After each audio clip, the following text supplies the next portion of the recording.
بسم اللہ الرحمن الرحیم. معزز ناظرین، 2022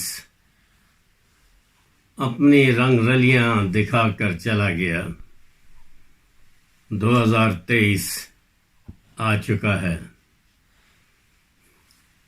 جو کچھ 2022 میں ہوا، ہم نے اپنے اس آتش گل پروگرام میں بہت ہی مستند اور معتبر کتابوں کے حوالے سے 2022 میں جن معاملات سے پاکستان کا گزر ہوا، سیاسی، ڈپلومیٹک اور بین الاقوامی، اس پر ہم نے گفتگو کی. کرپشن کے حوالے سے بھی گفتگو کی اور ان کتابوں کے ریفرنس دیے جن کے خلاف پاکستان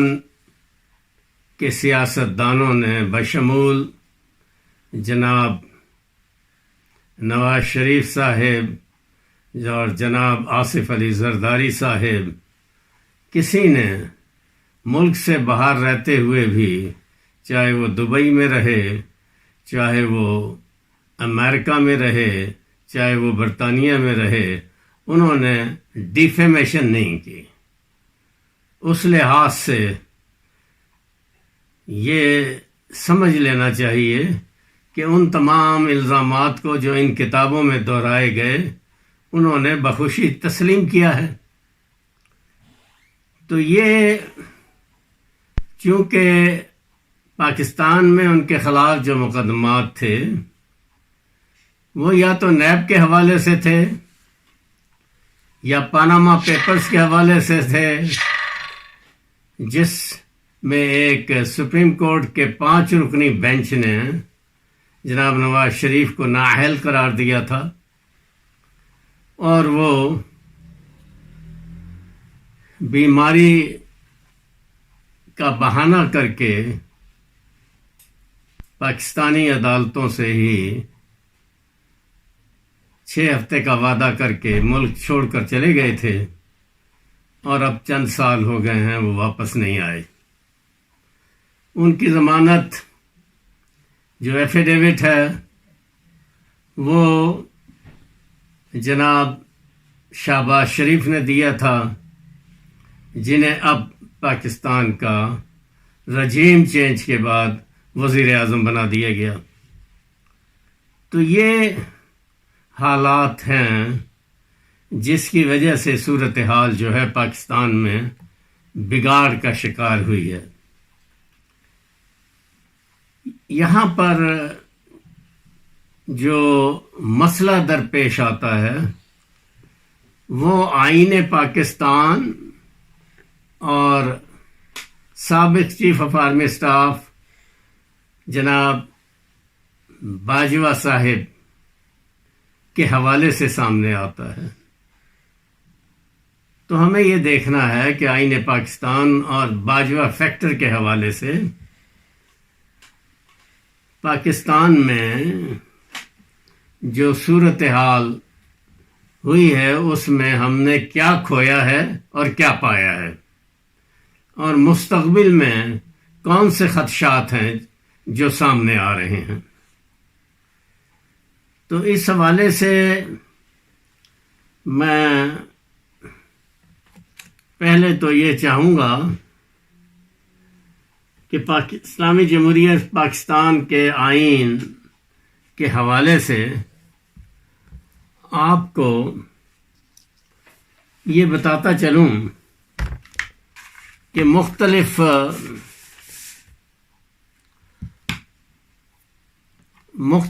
حوالے سے جو ہمارے اہم ادارے ہیں وہ ایک حلف اٹھا کر اپنے منصب پر فائز ہوتے ہیں. جہاں تک مسلح افواج کے ارکان کا تعلق ہے، آئین کے آرٹیکل 244 کے تحت وہ صدق کے دل سے حلف اٹھاتے ہیں کہ میں خلوص نیت سے پاکستان کا حامی اور وفادار رہوں گا اور اسلامی جمہوریہ پاکستان کے دستور کی حمایت کروں گا جو عوام کی خواہشات کا مظہر ہے، اور یہ کہ میں اپنے آپ کو کسی بھی قسم کی سیاسی سرگرمیوں میں مشغول نہیں کروں گا۔ تو یہ مسلح افواج کے حوالے سے ہے۔ اور پھر چیف الیکشن کمشنر کے حوالے سے دستور میں وہ یہ کہتے ہیں کہ میں صدق کے دل سے حلف اٹھاتا ہوں کہ بحیثیت چیف الیکشن کمشنر میں اپنے فرائض و کارہائے منصبی ایمانداری، اپنی انتہائی صلاحیت اور وفاداری کے ساتھ اسلامی جمہوریہ پاکستان کے دستور اور قانون کے مطابق بلا خوف و رعایت اور بلا رغبت و عناد انجام دوں گا، اور یہ کہ میں اپنے ذاتی مفاد کو اپنے سرکاری کام یا سرکاری فیصلوں پر اثر انداز نہیں رہنے دوں گا۔ تو یہ چیف الیکشن کمشنر کے حوالے سے۔ پھر چیف جسٹس آف پاکستان عدالت عالیہ کے ججز آرٹیکل 178 اور 194 کے تحت حلف میں وہ کہتے ہیں کہ بحیثیت چیف جسٹس یا جج عدالت عظمیٰ یا چیف جسٹس یا جج عدالت عالیہ صوبہ یا صوبہ جات میں اپنے فرائض و کارہائے منصبی ایمانداری، اپنی انتہائی صلاحیت اور وفاداری کے ساتھ اسلامی جمہوریت پاکستان کے دستور اور قانون کے مطابق انجام دوں گا، کہ میں اپنے ذاتی مفاد کو اپنے سرکاری کام یا سرکاری فیصلوں پر اثر انداز نہیں ہونے دوں گا، کہ میں اسلامی جمہوریہ پاکستان کے دستور کو برقرار رکھوں گا اور اس کا تحفظ اور دفاع کروں گا، اور یہ کہ میں ہر حالت میں ہر قسم کے لوگوں کے ساتھ بلا خوف و رعایت اور بلا رغبت و عناد قانون کے مطابق انصاف کروں گا۔ تو یہ اہم عہدے ہیں جن پہ ہمارے جو اداروں کے سربراہ یا ججز ہیں وہ اپنے منصب کا حلف اٹھاتے ہیں۔ تو کیا آئین پاکستان کے مطابق اس حلف نامے کی پابندی ضروری نہیں ہے؟ عوام اس بارے میں ضرور سوچ و بچار کرتے ہیں۔ اسی طرح میں ایک حالیہ آرٹیکل جو بریگیڈیئر آصف ہارون نے بیٹر پاکستان جو تھنکرز فورم آف پاکستان کا ماہنامہ ہے، اس میں اپنے ایک آرٹیکل میں لکھا ہے پاکستانی سیاست کے بدلتے رنگ۔ اس میں وہ ابتدائی میں کہتے ہیں ملک کے موجودہ حالات پر معروف دفاعی تجزیہ کار بریگیڈیئر ریٹائرڈ آصف ہارون راجہ کا کہنا ہے کہ خود کو تباہ کرنے کے کھیل میں سیاستدان، اسٹیبلشمنٹ، مافیاس، بڑے صنعت کار، تاجر، بڑے جاگیردار، عدلیہ اور قانونی برادری تمام طاقتیں پوری طرح ملوث ہیں۔ ان کے بقول ایک منقسم گھر، اور وہ بھی جب سابق فوجیوں سمیت ایک طبقہ اپنی ہی فوج کے خلاف ہو جائے تو 6 گنا زیادہ طاقت رکھنے والے بھارت سے نہیں لڑا جا سکتا۔ تو یہ بھی ایک لمحہ فکریہ ہے جس پر غور و فکر کرنے کی ضرورت ہے۔ رجیم چینج کے حوالے سے ہم اس پہ کافی گفتگو کر چکے ہیں، اور اب جب صورتحال یہ نظر آتی ہے کہ ایک دفعہ جب الیکشن کمیشن اعلان کر دے، جیسا کہ اسلام آباد کے بلدیاتی الیکشن اور کراچی و حیدرآباد کے بدلیہ کے الیکشنز کے بارے میں کیا گیا، تو ان کو اچانک معطل کر دیا گیا اور آئندہ کی ڈیٹ بھی نہیں بتائی گئی۔ اسلام آباد جو وفاقی دارالحکومت ہے،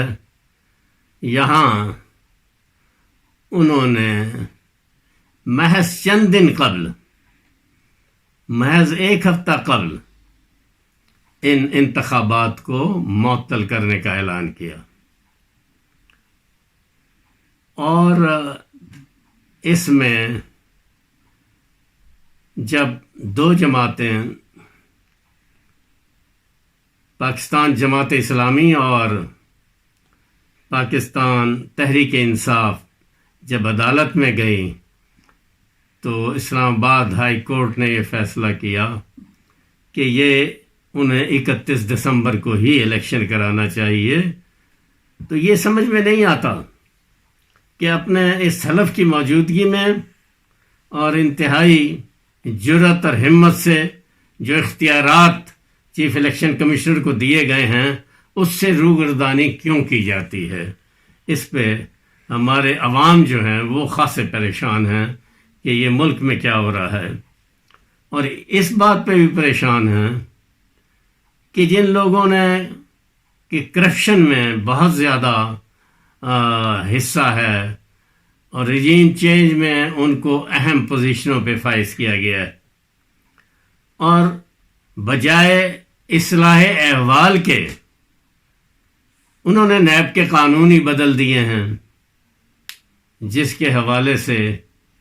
ان کی تمام تر کرپشن کو ایک مرتبہ پھر NRO دے دیا گیا ہے۔ تو یہ چیزیں کچھ سمجھ میں نہیں آتی عوام کو کہ یہ کیا ہو رہا ہے اور یہ کیوں ہو رہا ہے۔ جہاں تک 2022 میں رجیم چینج کے حوالے سے باجوہ فیکٹر کا تعلق ہے، میں سمجھتا ہوں کہ جناب سابق chief of army staff general Bajwa کو اگر کوئی پریشر بیرونی سطح پر آیا تھا تو اس میں بھی انہیں اس امر کا ضرور خیال رکھنا چاہیے تھا کہ اگر وہ رجیم چینج کے حوالے سے پاکستان میں کوئی تبدیلی بیرونی ممالک، خاص طور پہ امریکہ جو سائفر کے حوالے سے سامنے آیا تھا، چاہتے ہیں تو اس کو جمہوری انداز میں کرنا چاہیے۔ میں یہاں مثال دوں گا برطانیہ کی جو مدر آف ڈیموکریسی کہلاتی ہے، تو وہاں پر حالیہ طور پہ آپ دیکھیں گے کہ محض چند برسوں میں 3 وزرائے اعظم تبدیل ہوئے ہیں اور 2 مرتبہ وہاں الیکشن ہوئے ہیں۔ تو یہ جو جمہوری طریقہ کار ہے وہ یہی ہے کہ یا تو وہ لوگ جو منصب پر ہیں یہ محسوس کرتے ہوئے کہ وہ عوام کی حمایت کے حوالے سے اپنی تحریک کو یا اپنی سیاست کو چلانے میں ناکام رہے ہیں اور وہ ان معاملات کو پورا نہیں کر سکے ہیں جس کا انہوں نے عوام سے وعدہ کیا تھا، تو وہ 2 طریقہ کار اس کے لیے وہاں پر سجیسٹ ہوتے ہیں۔ ایک تو یہ کہ وہ دوبارہ الیکشن میں چلے جاتے ہیں کہ عوام کس کے ساتھ ہیں، یا مستعفی ہو جاتے ہیں اپنے عہدے سے اور دوسری شخصیت کو پارٹی کی موقع دیتے ہیں کہ وہ پارٹی الیکٹ کرے اور وہ آ کے ان ذمہ داریوں کو پورا کریں جس میں وہ ناکام ہو گئے ہیں۔ لیکن یہاں پر جو طریقہ کار اختیار کیا گیا اس میں سمجھتا ہوں کہ جو بہت سے فوٹیج سامنے آئی ہیں، تو جہاں باجوہ کو برطانیہ میں نواز شریف صاحب سے، جو ایک پروکلیم افینڈر بھی ہیں اور سزا یافتہ ہیں اور سزا پوری کرنی ہے، ان سے ملاقات نہیں کرنی چاہیے تھی. اس کے علاوہ جن اتحادیوں کو، جناب عمران خان کی جماعت کے جن اتحادیوں کو اور ان کی پارٹی کے جن اراکین کے ضمیروں کے سودے سندھ ہاؤس میں بیٹھ کر زرداری صاحب اور شہباز شریف صاحب نے کیے، ان کے ساتھ ان کی فوٹیج نہیں آنی چاہیے تھی. کیونکہ جہاں تک آرمی کا تعلق ہے، آرمڈ فورسز کا تعلق ہے، وہ سلامتی کمیٹی کے حوالے سے جو بھی حکومت ہو اس کے ساتھ مشاورت میں ضرور شریک ہو سکتے ہیں. وہ اس لیے بھی شریک ہو سکتے ہیں کہ پاکستان کی سرحدوں کی حفاظت ان کی ذمہ داری ہے، اور پاکستان کے جوان اور آفسر اب آج بھی اپنی سرحدوں پر قربانیاں دے رہے ہیں، اپنی جانوں کے نذرانے پیش کر رہے ہیں. اس حوالے سے پاکستان کی سلامتی کے حوالے سے ان کا حق ہے کہ وہ اس کمیٹی میں بیٹھ کے سیاسی جماعتوں کو بتائیں کہ حقائق کیا ہیں اور اس سے وہ روگردانی یا انحراف نہ کریں. تو یہ صورتحال جو ہے یہ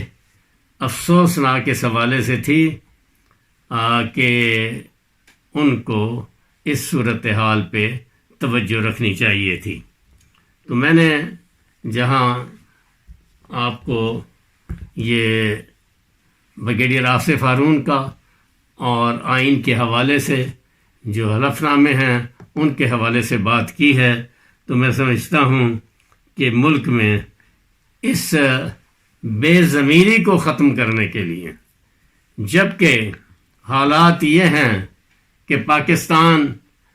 کے میجارٹی اکثریتی عوام بھی یہی چاہتے ہیں کہ حالات کی بہتری کے لیے پاکستان کو ایک نئے جنرل الیکشن میں جانا چاہیے، اور اس میں عوام جس کو منتخب کرے اس کو آ کے پاکستان کے حالات کو بہتر کرنے کی کوشش کرنی چاہیے. کیونکہ حالات ایسے ہیں کہ پاکستان میں غربت میں بتدریج اضافہ ہو رہا ہے، اور بتدریج لوگ جو خاص طور پہ جو متوسط طبقہ ہے وہ لوور متوسط طبقے میں تبدیل ہوتا جا رہا ہے، اور جو لوور متوسط طبقہ ہے وہ غربت کی نکیر کے نیچے جا رہا ہے. لوگوں کے لیے یوٹیلیٹی بل دینے کی بھی صلاحیت نہیں ہے. غربت اتنی زیادہ ہے اور مہنگائی اتنی بڑھ چکی ہے کہ ایک چھوٹا ملازم بھی اپنے معاملات کو ٹھیک طریقے سے ادا نہیں کر سکتا. تو یہ کیفیت جو ہے، یہ کیفیت بہت زیادہ دشوار کن ہے، اور حالات کی بہتری کی ضرورت ہے. اور یہ بہتری نہ ہوئی تو پھر